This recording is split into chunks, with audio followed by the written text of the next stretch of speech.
Hello students, আমি Nitish sir জ্ঞানজ্যোতি coaching সেন্টারের পক্ষ থেকে তোমাদের প্রত্যেককে জানাই আরো একবার স্বাগত।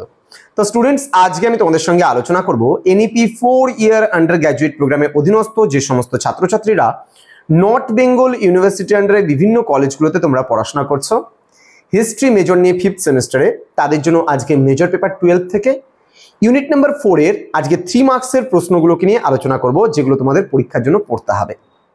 কি কি প্রশ্ন কোশ্চেন সিলেকশনে রয়েছে সেই নিয়ে জেনে নেব আমরা, কিন্তু তার আগে যারা এখনো চ্যানেলটিকে সাবস্ক্রাইব করনি তারা অবশ্যই চ্যানেলটিকে সাবস্ক্রাইব করে পাশে থাকা বেল আইকন অল প্রেস করে দাও, যাতে নেক্সট টাইম থেকে কোনো ভিডিও আপলোড করলে তার নোটিফিকেশন তুমি সবার আগে পেতে পারো।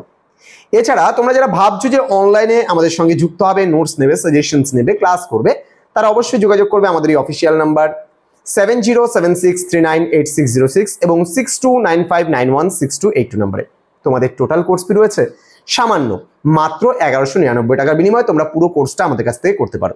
চলো শুরু করে নেই আজকের যে ক্লাসটা রয়েছে 3 মার্কসের কোশ্চেনের উপরে। সেটা 3 মার্কসের জন্য তোমরা ইউনিট নাম্বার 4 থেকে কি কি পড়বে লিখে নাও। প্রথম প্রশ্ন, হোয়াট ইজ ক্যাপিটালিজম? বলতে ধনতন্ত্রবাদ বা পুঁজিবাদ বলতে আমরা কি বুঝি। নেক্সট বলেছে write a short note on Zollverein. Zollverein এই প্রশ্নটা কিন্তু খুব গুরুত্বপূর্ণ, যেটা আগের ইউনিটেও ছিল। কমন ইউনিট দুটো ইউনিটে, সুতরাং একটা ইউনিটে পড়লেই হবে, আদার্স ইউনিটে পড়ার দরকার নেই। পরবর্তী প্রশ্ন, briefly explain the role of the enclosure movement in the capitalist development of British agriculture. এটাও এনক্লোজার মুভমেন্টটাও গুরুত্বপূর্ণ, একটু ভালো করে পড়ে নিও। পরবর্তী প্রশ্ন, mention differences between the process of industrialization in Britain and France।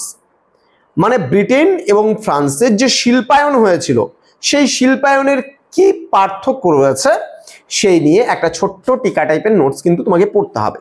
পরবর্তী প্রশ্ন, how did the bourgeois class evolve during the period of industrialisation. মানে শিল্পায়নের সময় বা শিল্প বিপ্লবের সময় বুর্জোয়া শ্রেণী কি করে এতে জড়িয়ে পড়েছিল, এই প্রশ্নটাও কিন্তু গুরুত্বপূর্ণ প্রশ্ন। পরবর্তী প্রশ্ন, what was the proletariat? How was it linked to the factory system? মানে প্রোলেতারিয়েট কারা ছিল? বলছে এদের সঙ্গে যে ফ্যাক্টরি প্রথা আছে তার কি সম্পর্ক রয়েছে, সেই সম্পর্কে একটা প্রশ্ন পড়তে হবে। পরবর্তী প্রশ্ন, explain the concept of demographic transition in the context of industrialization। এবং সর্বশেষ প্রশ্ন, how did industrialization affect the traditional family structure?